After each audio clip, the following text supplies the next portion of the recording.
Bonjour à vous qui êtes confinés comme moi à la maison. Je m'appelle Michael Plamondon, je suis professeur en soins énergétiques en polarité et aujourd'hui j'aimerais trouver un sens. À vrai dire, j'aimerais en trouver 5. Puisqu'il y a 5 sens qui nous constituent tous, il y a aussi 5 éléments.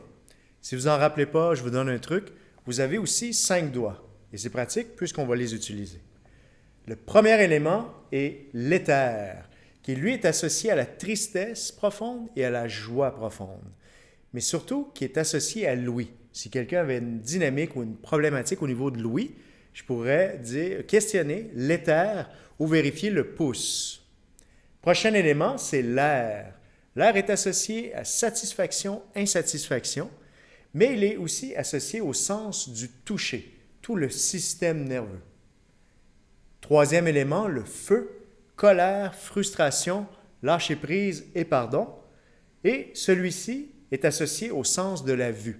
Donc, si quelqu'un avait une diminution de la vue, on pourrait soupçonner quelque chose au niveau de la colère ou au niveau du feu qui serait à travailler. Donc, je travaillerais le doigt ou le feu. Quatrième élément, l'eau, qui est associé au goût.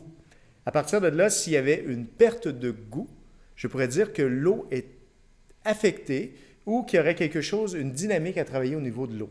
Celui-ci, c'est attachement, détachement. C'est pour ça qu'on met la bague ici, attachement et détachement. Et le dernier, c'est l'élémentaire. Et même Charles Combs l'avait trouvé, il dit, c'est l'élémentaire, mon cher Watson.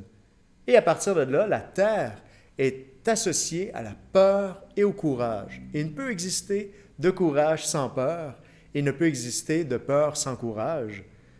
Et à partir de là, il serait associé à la perte de l'odorat. Donc, s'il y avait une sensibilité ou une perte de l'odorat, on pourrait dire que c'est la terre qui est affectée.